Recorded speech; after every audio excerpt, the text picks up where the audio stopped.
सबसे पहली बात तो इस बजट की यह है कि ये किसानों के खिलाफ बजट है, किसान विरोधी बजट है। हम सब जानते हैं कि देश में किसान एग्रीकल्चर सेक्टर 60% एम्प्लॉयमेंट आज भी हमारे देश में एग्रीकल्चर सेक्टर से आता है। पूरे एक साल से किसान, देश के किसान एमएसपी की मांग को लेकर, एमएसपी के खिलाफ बने कानूनों को लेकर सड़क पे रहे। पूरा देश में आंदोलन चला। दबाव में, किसानों के दबाव में आके सरकार ने कानून वापस लिए। लेकिन इस बजट में सरकार ने किसानों को एक बहुत बड़ी चपत लगाई है, किसानों को एक बहुत बड़ा धोखा दिया है। और इन्होंने एमएसपी का जो पैसा है, मतलब मोदी जी की सरकार ने इस बजट में किसानों के लिए एमएसपी का पैसा कम कर दिया। उनके जो एमएसपी का फायदा किसान उठाते हैं, उनका टारगेट कम कर दिया, उनकी संख्या कम कर दी। मैं आपके सामने रखता हूं, निर्मला सीतारमण जी ने, माननीय वित्त मंत्री जी ने आज कहा कि इस साल धान और गेहूं की खरीद के लिए लक्ष्य 1286 मीट्रिक टन से घटाकर 1208 मीट्रिक टन कर दिया गया है। मतलब गेहूं और धान की खरीद का लक्ष्य घटा दिया। दूसरा, 2,48,000 करोड़ रुपए, 2 करोड़ 48 लाख रुपए से घटा के 2 करोड़ 47 लाख रुपए कर दिया एमएसपी का जो पैसा है। मतलब एमएसपी के लिए जो पैसा आरक्षित कर दिया गया था वो भी कम कर दिया। 4.5% एमएसपी का बजट कम कर दिया। मतलब एमएसपी किसानों को जो दी जाती है उसके पैसे में 4.5% की कटौती करी है केंद्र सरकार ने, जो कि किसानों के साथ धोखा है। और खुद सरकार मान रही है कि इससे पिछले साल 1 करोड़ 97 लाख किसानों को फायदा मिला था, अब 1 करोड़ 68 लाख किसानों को फायदा मिलेगा। मतलब एमएसपी का फायदा उठाने वाले किसानों की संख्या भी सरकार कम कर रही है, एमएसपी का पैसा भी कम कर रही है। एमएसपी के लिए एमएसपी देकर जो खरीद की जाती है गेहूं की और धान की, उसका टारगेट भी केंद्र सरकार ने कम कर दिया। तो इससे बड़ा फार्मर विरोधी बजट क्या होगा?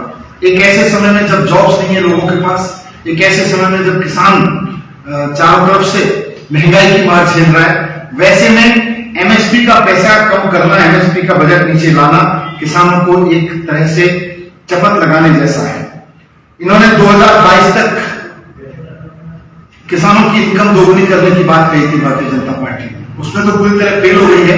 आज जब 2022 का बजट पेश किया तो माननीय केंद्रीय वित्त मंत्री जी निर्मला सीतारमण जी ने एग्रीकल्चर सेक्टर पर 4.25% जो टोटल बजट का एलोकेशन है, पिछले साल 4.25% था, इस बार उसको घटा के 3.84% कर दिया है। मतलब एग्रीकल्चर का जो बजट है पूरे सेक्टर का, उसका एलोकेशन भी कम कर दिया, उसका परसेंटेज भी कम कर दिया पूरे बजट में। चाहती क्या है? किसान नीचे चले जाएं, किसान और बर्बाद होते चले जाएं। 60% जॉब इस देश में एग्रीकल्चर सेक्टर से आते हैं और उसका बजट शेयर 4.25% से घटा के 3.84% करना कौन से विजन का काम है? उससे कैसे रोजगार बढ़ेंगे? उससे कैसे किसानों की आय दोगुनी होगी जब आप एग्रीकल्चर का बजट कम करते हैं? किसी को समझ में नहीं आता है कौन सा विजन है। दूसरी बात, पूरा देश पैंडेमिक से जूझ रहा है 2 साल से। पैंडेमिक ने हमको सिखाया है कि, सारी दुनिया को सिखाया है पैंडेमिक ने कि हेल्थ इंफ्रास्ट्रक्चर पर पैसा खर्च करना चाहिए, हेल्थ इंफ्रास्ट्रक्चर को पूरे देश में बढ़ावा देना चाहिए। लेकिन बहुत ही, मैं कहूंगा कि कठोर हृदय दिखाते हुए, बहुत ही सख्त लहजा दिखाते हुए, बिल्कुल आंख फेर ली है पैंडेमिक के इस पूरे लड़ने से। पैंडेमिक से केंद्र सरकार ने कोई लेसन नहीं लिया। पूरे के पूरे पैंडेमिक के अनुभव को और चारों तरफ से ये जो समझ बनी कि हेल्थ सेक्टर पे और पैसा खर्च करना चाहिए, हेल्थ सेक्टर को बढ़ावा देना चाहिए, सरकार ने उसको कोई तरजीह नहीं दी। हेल्थ सेक्टर पे उन्होंने कोई पैसा नहीं बढ़ाया। हेल्थ सेक्टर का बजट जो का त्यों रखा उन्होंने।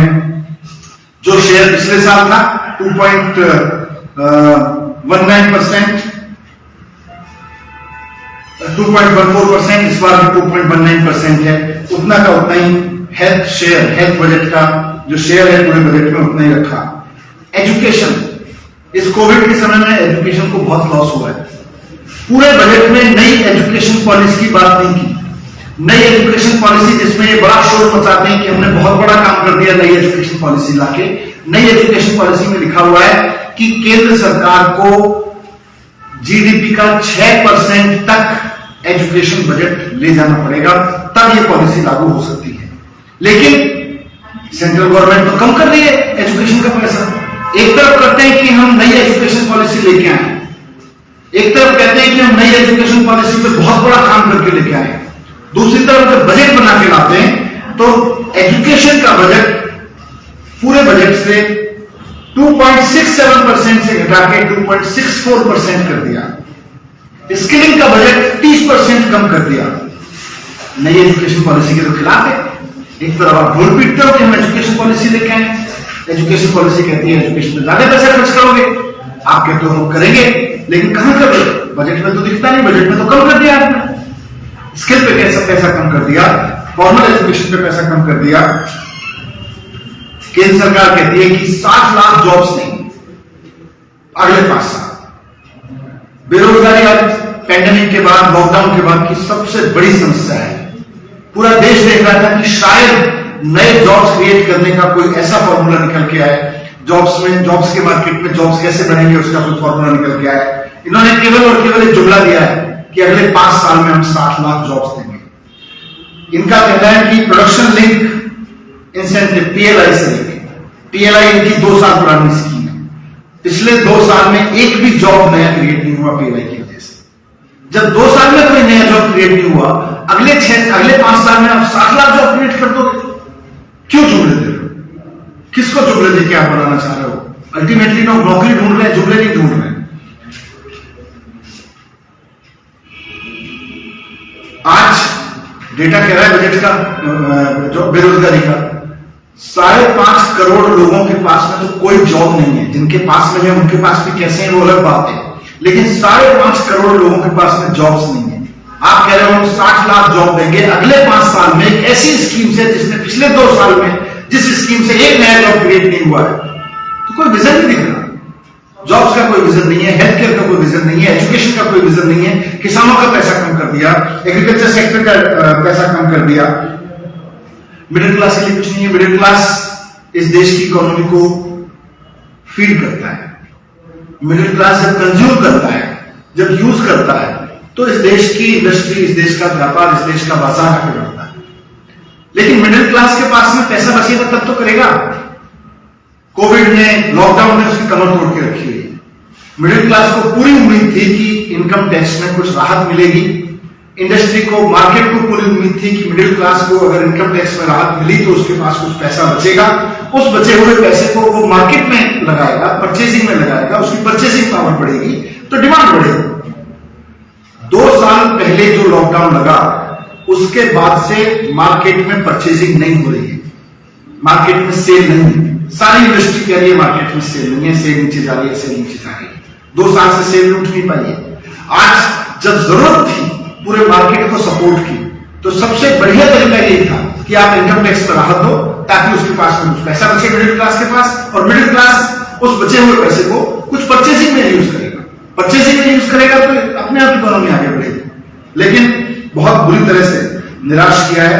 तो पूरा का पूरा जो केंद्र सरकार का बजट है बहुत निराश करने वाला है, और न सिर्फ निराश करने वाला है बल्कि एग्रीकल्चर सेक्टर के लिए, जॉब्स के लिए, हेल्थ सेक्टर के लिए, एजुकेशन सेक्टर के लिए, सबके लिए नेगेटिव है। मिडिल क्लास के लिए नेगेटिव बजट है। दूसरा, दिल्ली। मैं थोड़ी सी बात यहां दिल्ली के वित्त मंत्री के रूप में, दिल्ली के लोगों की अपेक्षा थी कि केंद्र सरकार दिल्ली सरकार को तो पैसा देती नहीं है, लेकिन कम से कम नगर निगम को तो पैसा देती। वहां तो भारतीय जनता पार्टी की सरकार है। भारतीय जनता पार्टी ने जब नगर निगम का चुनाव लड़ा था तो दावा किया था कि हम केंद्र सरकार से सीधा पैसा लाएंगे। आज तक कोई पैसा लाए नहीं। उम्मीद थी कि आखिरी बजट है इस वाले नगर निगम का भारतीय जनता पार्टी के रेजिम में, हमें लगा कि शायद कुछ पैसा देंगे नगर निगम की स्थिति सुधारने के लिए। उनके हमेशा बीजेपी रोती रहती है, नगर निगम के पास पैसा नहीं है, नगर निगम के पास पैसा नहीं है। आज जब बजट में पैसा देने का मौका आया तो दिल्ली नगर निगम को भारतीय जनता पार्टी की केंद्र सरकार ने 1 रुपया नहीं दिया। जी हां, 1 रुपया भी नहीं दिया, जबकि सारे देश के नगर निगमों को 69,421 करोड़ रुपए देश के नगर निगमों के लिए दिया गया है आज केंद्र सरकार के बजट में। लेकिन दिल्ली नगर निगम को, जहां भारतीय जनता पार्टी की सरकार है, जो हमेशा पैसे के लिए रुकी रहती है, जो हमेशा ये कहती रहती है भारतीय जनता पार्टी नगर निगम के पास पैसा नहीं है, नगर निगम के पास पैसा नहीं है, इस 69,421 करोड़ में से कुछ करोड़ रुपए तो दे देते दिल्ली नगर निगम को। 1 रुपया नहीं दिया उन्होंने उसके लिए, नगर निगमों को बर्बाद करके रखा हुआ। दिल्ली सरकार को 2001 से 325 करोड़ रुपए मिलते हैं, 21 साल हो गए। 21 साल से केंद्र सरकार की ओर से दिल्ली सरकार को केंद्रीय करों में हिस्सेदारी के रूप में जो बाकी राज्यों को 42% मिलता है, दिल्ली सरकार को केवल 325 करोड़ रुपए मिलते हैं। मैंने जब वित्त मंत्री जी के साथ मीटिंग हुई थी, मैंने उनसे रिक्वेस्ट किया था कि इस 325 करोड़ को कुछ तो बढ़ाइएगा। आप बाकी राज्यों को जितना देते हैं उतना नहीं देते, लेकिन कुछ तो बढ़ाइए। उसमें 1 रुपया नहीं बढ़ाया। पूरे देश के लिए अलग से जो सेंट्रल टैक्सेस हैं उसमें हिस्सेदारी के लिए पूरे देश के राज्यों के लिए 8,16,000 करोड़ रुपए रखा है। लेकिन इस 8,16,000 करोड़ रुपए सारे राज्यों के लिए और दिल्ली के लिए केवल 325 करोड़ रुपए। यह दिल्ली के साथ बहुत गलत करती आई केंद्र सरकार। कांग्रेस की सरकार भी यही करती आई और बीजेपी की सरकार भी यही कर रही है। पिछले 21 साल से 325 करोड़ रुपए पे को फ्रीज किया हुआ है। ये लोग उसको भी नहीं बढ़ा रहे। तो दिल्ली के लिए भी बहुत नेगेटिव बजट है और देश के